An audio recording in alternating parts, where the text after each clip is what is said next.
Vamos falar sobre divórcio extrajudicial. Então, quais são os principais tópicos que você tem que saber sobre isso? Às vezes você está enfrentando uma situação dessas, ou algum conhecido, seus pais, enfim, seus tios. E antes de você pegar e fazer qualquer medida, eu, Marilisa, como advogada, eu resolvi, seja para os meus clientes, ou seja, em termos em gerais, né, para pessoas que, enfim, têm alguma curiosidade e por aí vai, saiam alguns dos principais tópicos que a gente tem relacionados à temática do divórcio. Aqui no meu escritório, Valton Advogados, a gente lida com isso. E considerando que vira e mexe, vocês veem algumas questões sobre, eu resolvi consolidar os principais questionamentos. Então, a gente vai desdobrar também, eventualmente, em alguns outros vídeos sobre pontos mais específicos ou polêmicos. E no caso desse vídeo específico, a gente vai falar sobre os principais tópicos, tá? Então, vamos lá. Eu vou projetar aqui a minha tela por um momento, vou falar alguns dos principais tópicos, que é considerando seja a legislação que a gente tem hoje, seja a legislação ah, que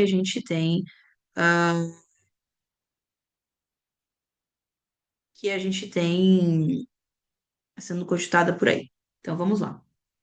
O que é divórcio extrajudicial? Se a gente pegar historicamente falando, antes não se tinha o direito ao divórcio, houve um tempo na doutrina que você tinha que provar a motivação do divórcio. Hoje em dia, assim, principalmente desde o Código Civil de 2002, essa prática ela é muito mais simplificada, inclusive podendo ser feita da forma extrajudicial. Então, hoje, você tem um divórcio extrajudicial, que são por casos mais simplificados, quando não há divergências e não há filhos, e você tem um divórcio judicial, que é quando ou tem menores envolvidos, ou quando tem algum tipo de litígio, principalmente sobre os termos e condições, partilha de bens e por aí vai. Então, eu vou apresentar aqui um pouquinho para vocês, de uma maneira que eu julgo ser uma das mais simplificadas. Então, bora lá. Meu nome é Maria Elisa, né? Como eu já mencionei, Maria Elisa Valtão, sou sócia aqui do Valtão Advogados.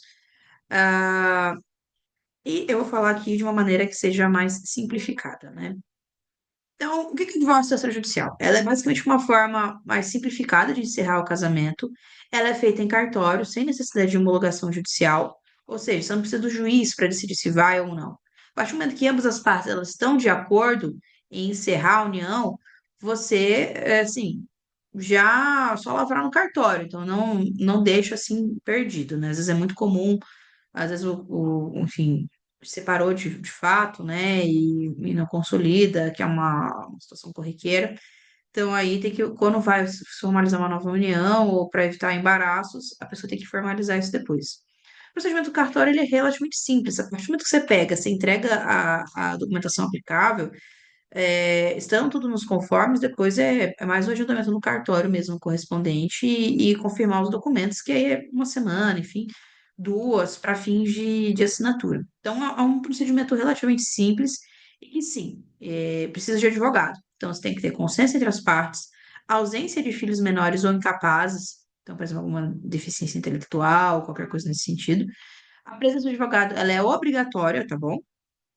E você precisa lavrar isso em escritura pública. Não adianta fazer um instrumento particular ou qualquer coisa do gênero, tá? Você tem que ir lá no cartório de notas e fazer a atualização via escritura, que aí vai averbar lá na certidão de casamento a dissolução, o divórcio, bem como posteriormente a recomendação é retificar os outros documentos caso tenha ocorrido troca de sobrenome e eventualmente os documentos que podem vir a constar o status anteriormente casado, tá bom?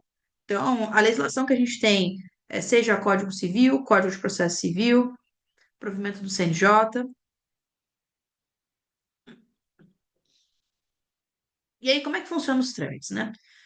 Então, primeiro você consulta um advogado, pode ser eu, pode ser outro. Obviamente, eu vou fazer o jabá para mim, né? Então, você consulta um advogado justamente para ver as condições do divórcio, que realmente, quando você tem um caso que às vezes não tem partilha de bens, sim, ele é relativamente rápido. Só que acontece, às vezes, mais do que o ponto de vista jurídico, às vezes é interessante para as partes até entender quais são os limites propriamente ditos do que elas podem ou não fazer. Então, por exemplo, é, sei lá, desde da forma como lida com os filhos, desde da forma como lida com determinado bem, se determinada pessoa pode ou não ficar em determinada residência comum. Então, é importante que haja pelo menos um advogado aconselhando as partes, e se tiver muitos conflitos, cada parte, cada qual com seu advogado.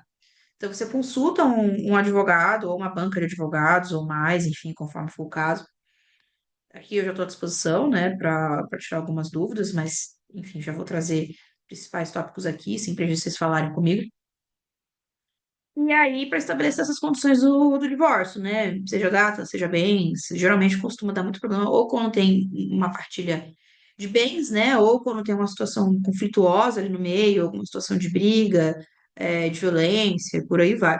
Então, por isso que às vezes é bom um advogado, um terceiro, mais assim, para conseguir dar as diretrizes pertinentes. A gente coleta esses documentos, que são os documentos dispostos na legislação e também alguns que só podem vir a ser requeridos pelo cartório. Eu vou fazer logo mais um overview de qual que são esses documentos, mas no geral é a certidão de matrícula atualizada, preferencialmente dentro de 30 dias, ou no máximo até 60, 90 dias, tá bom? Que é geralmente o prazo de validade que constam nesses documentos. Então tem que ser um documento que ele ainda esteja válido, porque por mais que o Estado Civil não mude, esses documentos eles têm uma validade. RG, CPF, comprovante de residência. E, deixa eu ver o que mais. E os bens eventualmente envolvidos, né? Declaração de imposto de renda, extrato bancário, enfim, caso eventualmente haja alguma disputa patrimonial envolvida. Então, você reúne esses documentos, se tiver filhos, eventualmente já, aí, no caso de fazer uma judicial, né? Ainda que os pais estejam de acordo, por ter filhos menores, vai ter que ser via judicial, né? Então, aí já define alguns termos das partilhas e como que vai ficar a situação da guarda dos menores. Ocorrendo a questão que a gente está falando de um inventário extrajudicial, que é, de novo, sem litígio, sem filhos, enfim, sem todo mundo em consenso, de acordo, a gente reúne os documentos, faz o agendamento e lavratura da escritura, lá no próprio cartório, que aí pode ser uma leitura conjunta com todo mundo, ou eventualmente, no caso, até em datas e apontados, depende de como que é a estrutura do cartório. Essa assinatura, ela prescinde de um cadastro na plataforma específica do e-notariado. Então, faz esse cadastro, a gente vê se está tudo certinho antes. E aí faz o registro, formalizando no cartório de registro civil, eventuais outras retificações necessárias, tá bom? Então, é realizado em qualquer cartório do Brasil e pode ser, inclusive, realizado de uma maneira online, via e-notariado. Então, os documentos necessários, esse é o rol aqui, que eu já cheguei a mencionar antes. Então, os documentos pessoais, RG, CPF, comprovante de endereço, certidão de casamento. Tem cartórios que, se não for no mesmo estado de lotação, de residência, eles podem, às vezes, dar algum tipo de exigência. Mas, de toda maneira, como é online, então tem cartório que, às vezes, não vai pendenciar por isso. Vai depender mesmo de cartório para cartório. Você tem os documentos patrimoniais, então, escritura de imóveis, documentos de veículos, comprovante de aplicação financeira, declaração de imposto de renda, que, ao meu ver, é um dos principais documentos envolvidos aí. Quando que essa questão patrimonial ela vai exigir uma análise um pouquinho mais aprofundada, tá? Ainda que seja consensual, se a gente está falando, às vezes, de uma família que tem muitos bens, principalmente esses bens que às vezes não são totalmente regularizados, por aí vai, então é algo que às vezes demanda um pouquinho mais de tempo. Em alguns casos, eu até coloquei aqui no transcorrer da apresentação, a questão patrimonial ela pode ser, inclusive, resolvida num outro momento, numa outra escritura. Então, se o interesse é só a separação pela separação, é uma possibilidade também. Mas, de toda maneira, assim, sempre quando você for se separar, o ideal é que você tenha, no mínimo, uma visão geral de qual que é o acervo patrimonial do seu companheiro e o seu, para conseguir fazer esse equilíbrio, né, esse jogo de número. O intuito dessa apresentação é falar mais em termos gerais, mas logo mais eu faço uma apresentação falando sobre os regimes de bens, porque aí tem questões específicas, seja dentro do casamento, seja via inventário. Mas, de toda maneira, você vai juntando esses comprovantes de patrimônio que a pessoa tem. Então, aqui, escritura de empresa, documento de veículo, comprovante de aplicações financeiras, contrato social de onde que a pessoa participa. E vai ter casos que você tipo, consegue levantar sozinha, ou vai ter casos que você vai precisar realmente de um auxílio ou de um investigador patrimonial, ou de um advogado, ou, enfim, de uma outra pessoa que saiba mexer nessas bases de ferramentas para conseguir, de fato, verificar todo o acervo e conseguir fazer um jogo equilibrado para que haja realmente paridade, né? Eventuais outros documentos adicionais são a escritura de pacto antinupcial, que é basicamente um acordo que os casais podem fazer em determinados regimes de bem. Geralmente a regra é a comunhão parcial pela omissão. Tem algumas pessoas que às vezes fazem pela comunhão universal, mas quando você faz a separação convencional barra obrigatória de bens, ah, que a- ou mesmo no caso da separação legal, você vai precisar do pacto, né? E aí dentro do pacto pode ter regras gerais ou pode ter algumas outras bem específicas para o caso concreto. Então, por exemplo, se outro dia eu estava falando com um colega meu, e aí é um caso que possivelmente eu posso entender que é um homem que vai casar com uma mulher e ela pegou e colocou uma cláusula de que se ele traísse ela faria jus à metade do patrimônio dele. Assim, tem coisas que são meio questionáveis, outras que não, né? Mas criatividade não falta. Assim como você pode falar de cachorro, enfim. Vai precisar da cópia do advogado, da OAB do advogado, porque precisa dele para poder fazer a assinatura. E eventualmente a procuração, caso, enfim, não seja presencial, não dê para você ir, aí você peça para uma outra pessoa assinar esse lugar. Eventualmente isso pode ser pertinente, tá bom? Caso a procuração, sempre lembrando que o ideal é que seja aquela com reconhecimento de firma, seja do notariado, seja aquela física, ou com certificado digital, e sempre validando os requisitos que o cartório pode vir a requerer. Todos os documentos devem estar atualizados, em especial a certidão de casamento, que é o que eles mais olham, assim, tá bom? Custos. Vai depender da situação familiar, né? Se for uma pessoa ou um casal que às vezes não tenha tantos bens, é possível requerer uma isenção à gratuidade através de uma declaração de pobreza, né? E aí, eventualmente, o cartório pode ou não conceder a isenção total ou parcial conforme a legislação estadual, tá bom? Então, geralmente é algo que, assim, se às vezes a família tem de 2 a 3 salários mínimos, geralmente é algo que alguns cartórios costumam, sim, dar essa isenção. Mas, de toda maneira, a média de custos, ela tem uma certa padronização no Brasil. Geralmente, ela tem um preço mínimo e ela vai variar muitas vezes conforme ou os bens, ou os riscos, enfim, mas você tem a tabela de emolumentos, tá? A média, geralmente, em torno de uns 1.500. O limite de isenção de renda é de 2 a 3 salários mínimos. E, se for comprovada essa hipossuficiência, você pode pedir essa gratuidade, tá bom? Então, aqui só para destacar que são os custos só com cartório. Geralmente, custo com advogado, se você for ver, vai ser de acordo com a tabela da ordem, que gira em torno de pelo menos R$ 3.000, mais o adicional sobre o montante patrimonial que está sendo ali discutido.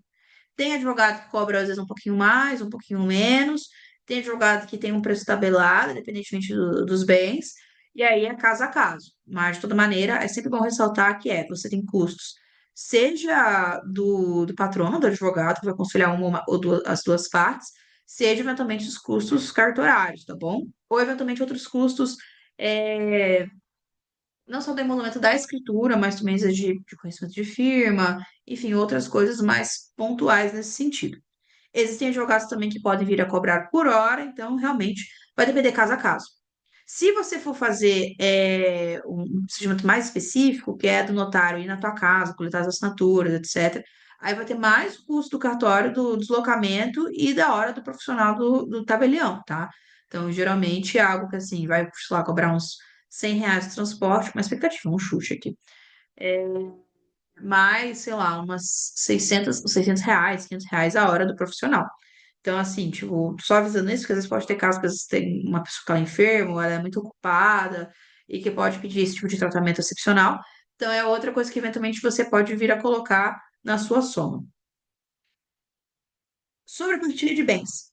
Então, lembrando, quando você faz o divórcio extrajudicial, não necessariamente você é, é obrigado a fazer a partilha desde já. Por questões diversas, seja porque tem que fazer estudos, seja porque às vezes nem o próprio casal sabe efetivamente o que tem, então, assim, é um momento que às vezes é um baque, que eles vão ter que parar, e por mais que eles estejam de acordo, eles vão falar assim, gente, pera, vamos sentar para conversar aqui o que a gente pode fazer? Então, você pode fazer um divórcio sem a partilha, que é entendimento consolidado para o Supremo Tribunal Federal.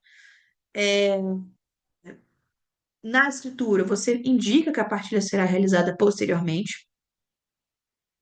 E aí você já define, preferencialmente, a quem caberá essa administração de bens. Se vai ter uma pessoa que vai gerenciar, ou, enfim, quais são os termos e condições. Se é algo que as partes ainda vão a definir em determinado tempo, ou sob determinada condição, porque vai ter algum crédito que tá para cair, não caiu. Enfim, tem que verificar a particularidade do seu caso concreto. Então, você pode divorciar, tipo, agora, ou logo mais, né, com brevidade, e a divisão dos bens ela é feita posteriormente. E o prazo máximo para solicitar a partilha, assim, já que não tem um prazo específico no Código Civil, então a regra são os 10 anos contados da separação. Existem doutrinadores que falam 5 anos. Então, assim, é algo a ser conversado, e, tipo, manter isso no radar, porque por mais que todo mundo esteja tranquilo, esteja de acordo. Eu já vi alguns casos, assim, que dá 4 anos e 11 meses, aí outro cônjuge, do nada, começa a requerer. Então, assim, é algo que você deve ter muita atenção para não ter surpresinhas, né? Então, assim, quanto antes conseguir regularizar, melhor. E aí, uma questão importante aqui da partilha de bens, que eu queria mencionar, acho que até vai ter um slide aqui, ou eu faço no próximo vídeo, o que acontece? Essa partilha de bens, a gente chama no direito de meação. M-E-A, cedilha A-O, e um tio no A, né? E ela, assim, no que tange, no que está dentro dos bens a serem partilhados, é algo que você, a partir do momento que você casou, você não precisa se separar, ter um evento de separação ou qualquer coisa desse gênero, para você virar e falar assim, não, agora eu faço jus a esses bens. Então, a depender do regime que você está de bens, você pode ou não ter a partilha de bens. Geralmente, quando a gente tem essa questão de meação, tá? Principalmente quando a gente está falando de comunhão universal, que aí a gente está pensando nos bens, inclusive anteriores ao casamento, com salvas exceções legais, né, ou convencionais, em especial bens recebidos de herança ou com incomunicabilidade, e no regime de comunhão parcial de bens, que é o que a maioria das pessoas adota, tá?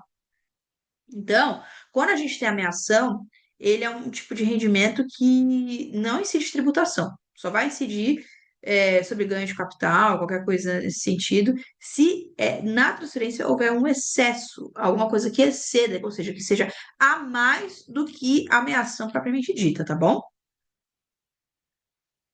E aí, se a minha observação mais é que essa, inclusive, quando a gente fala de meação, por não precisar necessariamente, tipo, do divórcio, é algo que o casal, durante a união, ele já pode, enfim, ter essa consolidação e muitas vezes por isso que você tem que olhar todo o extrato para ver, de fato, quando que já houve essa transferência, se ela está ou não dentro do conceito de meação. Que aí eu falo no próximo, posso falar no próximo vídeo, mas é no caso, por exemplo, de você estar falando de uma joia que você deu para sua esposa, um relógio que você deu para o seu esposo. Então, assim, tudo eventualmente você pode vir a contabilizar numa ameação, a depender do caso. No caso, a gente está falando aqui de um divórcio extrajudicial. Então, não pode ter filhos menores ou incapazes. Se você tiver essa situação, isso já é uma causa de impedimento do divórcio desde já. E aí você vai demandar um divórcio judicial, que ele vai sim precisar da intervenção do Ministério Público, né, para proteger os interesses do menor. E aqui a gente tem uma questão, seja de Código Civil, seja de Estatuto da Criança e Adolescente. E o acordo judicial prévio, caso haja, que existe essa possibilidade também, permite o divórcio em cartório, ou seja, o extrajudicial, após essa homologação. Então, acaba que você pode ter dois trâmites em paralelo. Você tem um trâmite para regular a questão da guarda, dos alimentos dos menores e por aí vai, ou dos incapazes, né, que são sobre a guarda de vocês. E quando eu tô falando menor, é tipo, é filho humano, tá? Não é reborn, não é cachorro, não é papagaio, é só, enfim, menor de idade e tal. E eventuais outras particularidades a gente vai vendo no caso concreto, quando você está falando de um filho que está emancipado, ou, tipo, quando você tem um filho que, por mais que ele seja de uma idade maior, tal. Ah, isso é interessante. Se tiver um filho que às vezes ele receba alimentos, mas ele já tem mais de 18, ele está, tipo, na faculdade, você pode fazer o extrajudicial, tá? Mas, de toda maneira, todas essas particularidades a gente vai vendo no caso concreto. Então, se todas essas questões Sob guarda, visitas, alimentos, estiverem já ok judicialmente, existe essa possibilidade, né? O divórcio extrajudicial ele torna-se possível mesmo com filhos menores. E aí eu estou falando essa observação é, porque muitas vezes o interesse das partes é só pegar e ter paz e regular e por aí vai, às vezes até ter um tempo de transição entre os filhos. Então, às vezes, ele pode iniciar com pedido de guarda e depois o divórcio em si. Então, super pertinente também, tá bom?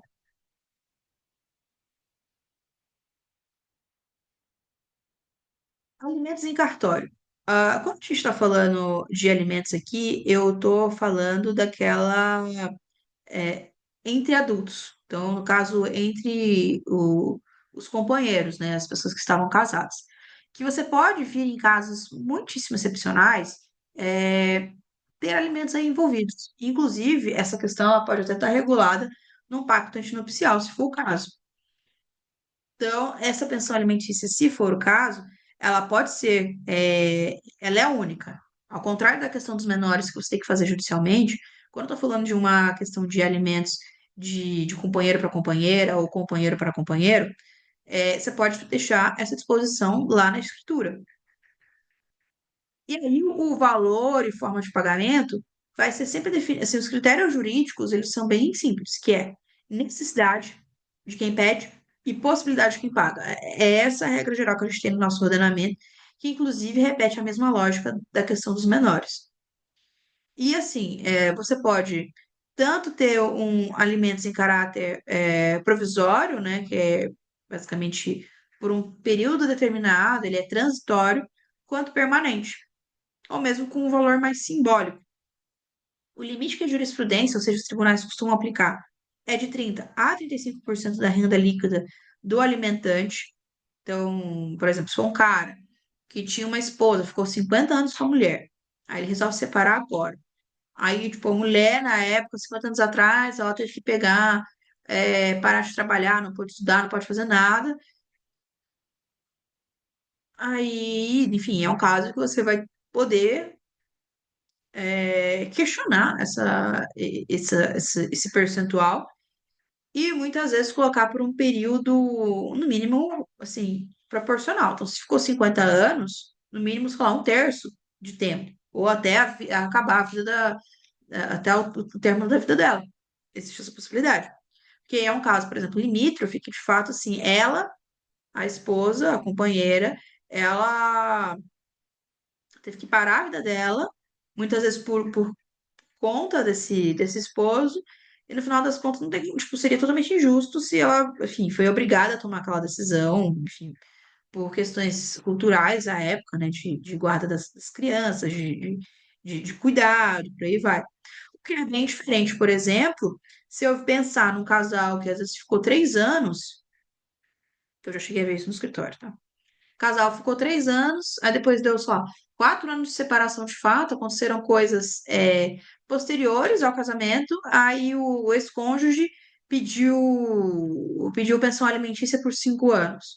Tipo, não tem racionalidade, não tem proporcionalidade, e provavelmente nesse caso até poderia vir a gente a cogitar um alimento, ou até a gente pensar numa possibilidade extrajudicial, num acordo, e depois a formalização em cartório, né? Só que qual que é o ponto? Não foi minimamente razoável. Então, assim, você tem que pensar, seja no que é factível para a outra parte, seja também no que reflete a situação tal como ela foi realizada. Então, quando a gente fala de necessidade e possibilidade, você tem que analisar o quê? Qual foi a contribuição dentro da união entre essas partes? Então, você pensar, tá, mas houve uma comunhão de recursos, o outro cônjuge, de fato, durante a união ele era a pessoa provedora ali, porque se ele não foi e depois, por uma condição superveniente, ou seja, posterior, ele conseguiu mais recursos, faz sentido você falar em alimentos, concorda? Então você, assim, tem uma questão que ela é jurídica, mas também uma questão que ela é de análise concreta, de análise do caso real, para ver o que faz mais ou menos sentido. E aí você lavra as condições de pagamento, como o valor, quanto tempo, a conta, se possível, qual que foi o racional para aquilo e tudo mais, aqui. Então, ele é assim, a pensão é de ser entre adultos, eventualmente ser, tipo, acredito eu que pode vir a ser cogitado até um valor simbólico, caso haja, ou mesmo de guarda, então alimentos para, tipo, quando você tem bichinhos em comum, tal, guarda, é algo factível também, tá? De constar isso na escritura. E uma observação importante, aqui a gente está falando de renda líquida do alimentante. E isso pode vir a incluir, eventualmente, rendimentos que às vezes ele tem dentro da empresa dele, ou outros negócios, e por aí vai. Só que aí, primeiro você faz a dedução do que é a ameação, que é aquele outro valor que eu falei, lembra? Que é aquele valor referente ao patrimônio comum deles, e depois você vê assim, o que faz ou mais menos sentido em questão de alimentos, tá? E aí um ponto. Se não há total convergência sobre a questão alimentar, minha recomendação é se esse ponto pode vir a ser revisto, então não coloca que não tem alimentos. Coloca que essa questão pode vir a ser discutida no momento posterior. Porque senão, se acontecer alguma coisa, você não vai poder questionar.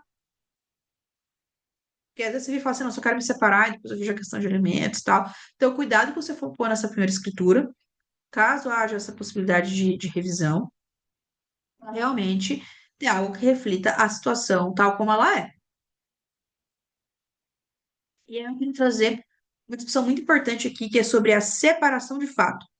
O que que é separação de fato? A separação de fato é aquela situação que é muito comum em muitas uniões aqui, Brasil afora, que é quando você tem um companheiro ou e uma companheira e por algum motivo eles romperam a relação que eles tinham, seja de união estável, seja uma união de casamento.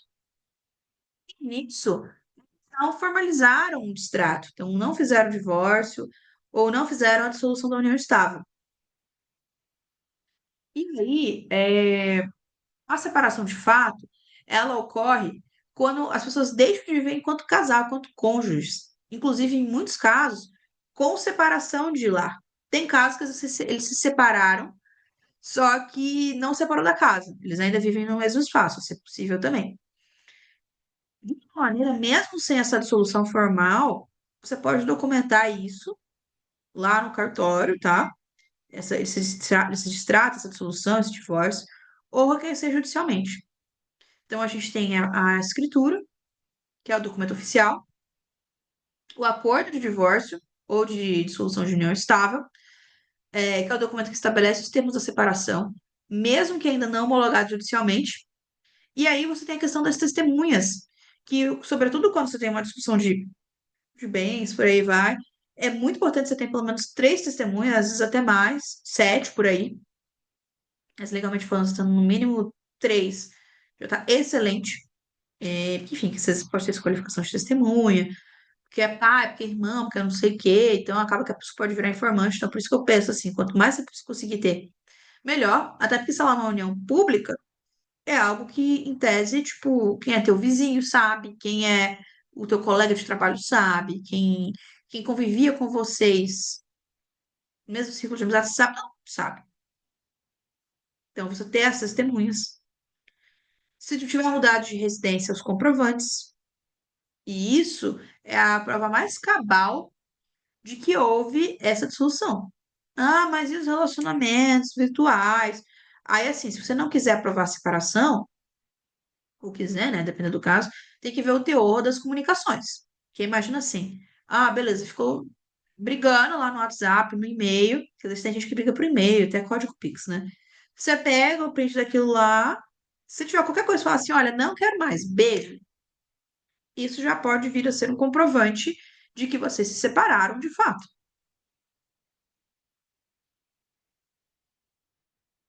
E mais, que é de suma importância, tá? Ainda mais quando a gente está falando de casamentos ou uniões, que eles são, como é que fala? São uniões que muitas vezes estão com união parcial e tal. Contas bancárias separadas. Isso é de suma importância. Se for usar conta conjunta, só se realmente fizer sentido para a união no geral. Se não fizer sentido, então não coloca esse trem. E aí, quando a gente fala de separação de fato, que é saiu da casa, não tem mais repercussão, tal, qual que é o marco que a gente considera? O marco temporal é a data da separação, que é algo que, inclusive, os próprios tribunais, via de regra, reconhecem, tá bom? E o fim dessa união ela também encerra, coincidentemente, o regime de bens entre os companheiros. A gente tem o reconhecimento aqui da separação de fato por aplicação analógica, né, do que a gente tem das posições que a gente fala de casamento, por aí vai. E aí, todos os bens que os ex-companheiros adquirirem após a, a separação, né, deles, corpos, que é uma outra nomenclatura para separação de fato, da separação entre eles, que então, que saiu da casa, que falou não quero mais, não sei o quê, é a partir daquela data que você pega e comunica. Minha única observação é se for uma separação, que às vezes é daquelas que a pessoa mora na mesma casa, tal, é, ter testemunhas robustas de que comprovem isso, no caso de uma eventualidade, né? E que, a depender do caso, só dá uma verificada se não tem algum risco de violência ou desentendimento, e por aí vai, mais para preservar a questão da tua integridade física do que necessariamente agora de aspectos jurídicos propriamente ditos, tá bom?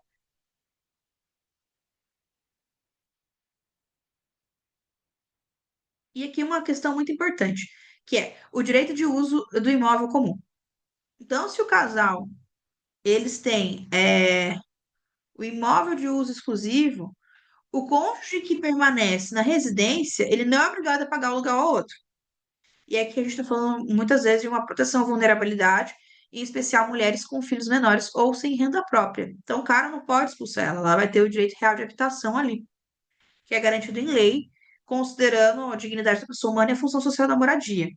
E os tribunais reconhecem esse direito exclusivo e gratuito, até a partilha formal, especialmente em caso de vulnerabilidade social e econômica.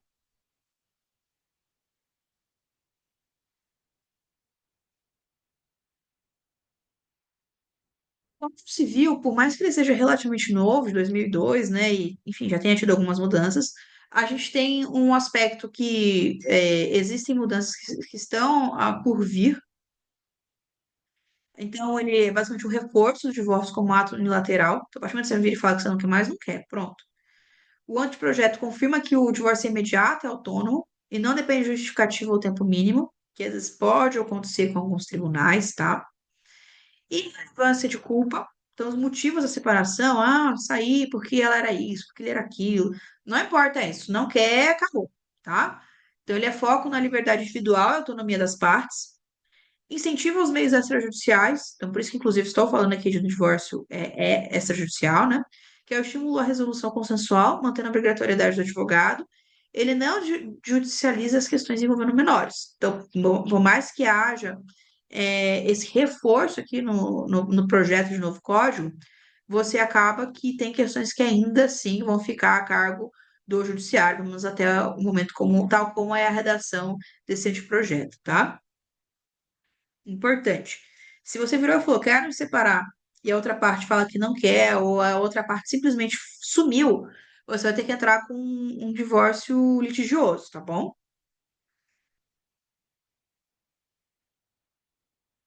Então vamos lá, resumo. Quem pode fazer o divórcio extrajudicial? Consensual sem filhos, ok. Se tiver filhos, judicial. Com filhos menores e acordo homologado, extrajudicial. Com partilha pendente também, se for interesse das partes, pode fazer extrajudicial. Que é importante quando você já tem uma outra união, ou tipo, você quer se ver livre daquilo, já quer corrigir seus documentos, normal, né? E todas você vai precisar de advogado, seja o extrajudicial quanto o judicial. O extrajudicial é a opção mais ágil, menos custosa para casais em consenso, desde que atendidos esses requisitos legais. Se estiver passando por algum problema nesse sentido, eu vou deixar meus contatos aqui embaixo no vídeo do YouTube. É, eventualmente esse vídeo pode vir a ser aproveitado para minhas redes sociais, para explorar alguns pontos. Meu intuito aqui era realmente fazer um guia geral para te orientar, os principais documentos, os principais desafios que você pode enfrentar, tá bom? Eventualmente, os cartórios podem pedir outras coisas, como algumas certidão de tributos, de declaração de bens, enfim. E tudo você faz com o auxílio do advogado. Não é nada muito embaraçoso, pelo contrário, a partir do momento que vocês querem fazer é mais a burocracia em si, mas de resto é algo tranquilo. E se tiver mais interesse em saber conteúdo sobre direito de família, sucessões e planejamento patrimonial, inclusive indico dar uma olhadinha nos outros conteúdos mais específicos sobre questões de meação, inventário, por aí vai, aqui no meu canal. E agradeço a atenção desde já, espero ter esclarecido os principais pontos. E não deixa de seguir aqui o meu canal aqui do Valtão Advogados, Maria Valtão, meu Instagram também, né, Maria Valtão. Eu vou deixar todas as indicações aqui embaixo e aperta o sininho para acompanhar as novidades. Muito obrigada.